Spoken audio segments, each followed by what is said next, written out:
खिलाफत उस्मानिया का खात्मा कैसे हुआ, अरबों ने बगावत कैसे की, तुर्कों को मार कैसे दी, आइए आज जानते हैं इस वीडियो में।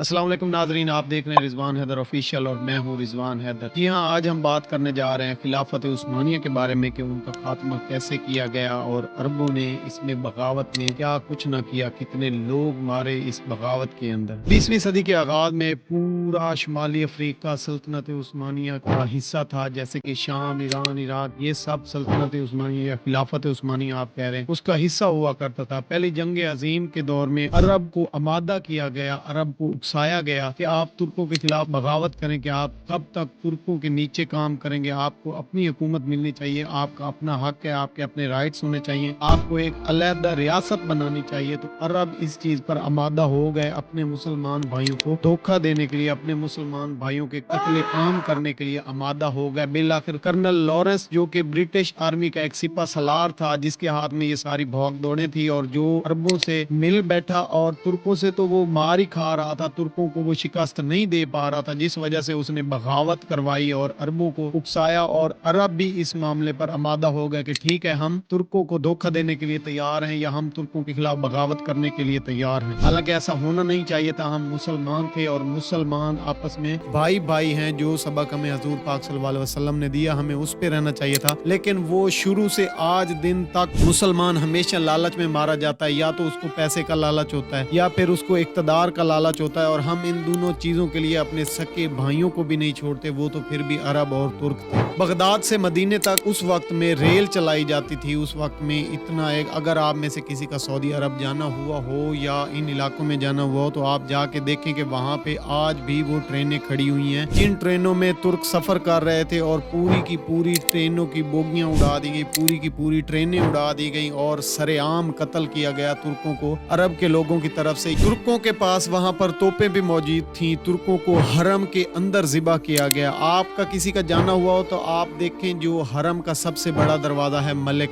अब्दुल अजीज, उस दरवाजे के पीछे एक पहाड़ी है, उस पहाड़ी पे आज भी तुर्कों का किला कायम है, उसके अंदर उनकी तोपें भी मौजूद हैं। लेकिन उन्होंने तोपों से हमला ना किया कि कहीं हरम को नुकसान ना पहुंचे, कहीं हरम पे कोई मसला ना बन जाए, इसलिए उन्होंने अपने आप को ज़िबा करवाना बेहतर समझा, ना कि आगे से जवाबी वार किया या जवाबी कार्रवाई की, और ये भी सोचते रहे कि हम मुसलमान हैं और हम आपस में भाई भाई हैं। लेकिन अरबों ने कोई कसर न छोड़ी खिलाफत उस्मानिया को ख़त्म करने की और उनकी हुकूमत करने की, क्योंकि अरब चाहते थे अब कि हम अपनी हुकूमत बनाएं। इसी तरह जब जंग खत्म हुई तो जंग खत्म होने के बाद अरबों ने कहा अंग्रेजों को कि अब हमें हमारी हुकूमत चाहिए, और होना क्या था, हुआ वही जिसका डर था कि गद्दारों का अंजाम जो होता है हमेशा वही किया जाता है, जो आप हमेशा से देखते आए हैं। अरब के टुकड़े टुकड़े कर दिए गए, जैसा कि शाम, इराक, ईरान, इन सबको किसी न किसी ओहदेदार के नीचे सौंप दिया गया और इनको सबको अलहदा कर दिया गया। सिर्फ एक टुकड़ा, जो कि शाह हुसैन उर्दन के दादा, जो सबसे बड़े गद्दार थे, जिनको सौंपा गया कि ये आपकी बादशाहत है, और उनको वहाँ का बादशाह बना दिया गया। जो सबसे बड़े गद्दार थे, जो इस मामले में अरब को लीड कर रहे थे, वो थे, और उनको एक टुकड़ा दे दिया कि यहाँ पर बादशाही आपकी होगी और यहाँ पे आप बादशाह होंगे। ये कबीले जो है, ये हजरत उमर फारूक रजी अल्लाह ताला अन्हो के दौर से चले आ रहे हैं और उन्होंने स्टार्ट किया था। लेकिन हाथ बदलते रहे, हुकूमतें बदलती रही, लोग नए आते गए, लेकिन उन्होंने इस्लाम का दामन न छोड़ा। वो हमेशा से यकजां रहे, लेकिन उनको तोड़ने में अरब ने कोई कमी भी न छोड़ी। दूसरे जंग अजीम का दौर शुरू हुआ तो बरतानिया बहुत कमजोर हो चुका था, क्योंकि बरतानिया के पास ना तो इतना बड़ा एक रकबे पे मुहीत को संभालना मुमकिन था, और ना ही उनके पास उस वक्त तक इतनी दौलत थी या कुछ इनके क्राइसिस थे, जिस वजह से वो कमजोर होते जा रहे थे दिन ब दिन। और इसी वक्त में अमेरिका एक सुपर पावर बनकर, एक सुपर कंट्री बनकर सबके सामने आ रहा था, और उसने अपना होल्ड बनाना शुरू कर दिया। और जब उसने देखा कि अब अरबों पे मैंने कब्जा करना है, या अब अरबों को मैंने संभालना है, या अब अरबों का कंट्रोल मैंने अपने हाथ में रखना है, तो उन्होंने इसराइल जैसी एक नजायज रियासत, यानी कि इसराइल को अरबों के सीने में घोंप दिया, और इसराइल का वजूद जो है वो वहां पर मौजूद हो गया और उसको वजूद में लाया गया। जिसके बाद उन्होंने कुछ इसे मिस्र के कब्ज में ले लिया और कुछ फलस्तीन के, और वो दिन ब दिन अपने आप को मजबूत करते चले गए, और अमेरिका भी इसी तरह अरब पर पूरा कंट्रोल करता गया। आलम अरब अगर देखा जाए तो एक कौम है, वो सब एक है, उनकी जबान एक है, उनका कल्चर एक है, उनका रहन सहन एक है, वो सब कुछ अगर इकट्ठे होकर रहना चाहते वो रह सकते थे, लेकिन उन्होंने गद्दारी की और गद्दारी का अंजाम उनको आखिरकार भुगतना था। फिर एक वक्त आया कि इनमें एक ऐसा शख्स आया जिनको हम शाह फैसल शहीद के नाम से जानते हैं, जो इन सबको इकट्ठा कर सकता था, जो इन सबको इकट्ठा करना भी चाहता था। एक वक्त में एक लाहौर में पाकिस्तान में एक कॉन्फ्रेंस हुई इन मुमालिक को इकट्ठा करने की, तो शाह फैसल यहाँ पे भी आए थे। शाह फैसल का कत्ल एक यहूदी लड़की के जरिए किया गया और उन्हें गोली मरवाई गई, क्योंकि अमेरिका को पता चल चुका था ये बंदा इस्लाम के दायरे में मजबूत है और ये बिल्कुल ही इस्लाम से हटने वाला नहीं है और ये सबको इकट्ठा करके छोड़ेगा। इस चीज को मद्देनजर रखते हुए अमेरिका ने उसको रास्ते से हटाने का सोचा और उसको हटा दिया। और आज भी आप देख सकते हैं कि हमारे पास यही चल रहा है, सब कुछ वही वैसा का वैसा हो रहा है। हमारा सारा कंट्रोल यहूदियों के पास है या अमेरिका के पास है। वो जो चाहते हैं वही करते हैं, वो जिसको चाहते हैं हुकूमत में लाते हैं और जिसको चाहते हैं वो हुकूमत से हटा देते हैं और जिससे वो अपना काम निकलवाना चाहते हैं वो करवाते हैं। लेकिन आज भी हमारे पास वक्त है, अगर मुसलमान यकजा हो जाएं तो अमेरिका इसराइल इनका कुछ भी नहीं बिगाड़ सकता। लेकिन बात वही है कि मुसलमान हमेशा से लालच में मारा गया। मुसलमान ने हमेशा लालच किया है, चाहे कभी दौलत का किया हो या चाहे कभी इक्तदार का किया हो, चाहे किसी चीज का लालच हो, हमेशा मुसलमान ने अपने भाई का सर कलम किया है सिर्फ और सिर्फ लालच के चक्कर में। आज के लिए इतना ही, मैं और भी टॉपिक्स लेके आता रहूंगा। अपनी कीमती राय हमें कमेंट बॉक्स में जरूर बताया कीजिए। बहुत ज्यादा ख्याल रखिएगा। अल्लाह ने के बाद।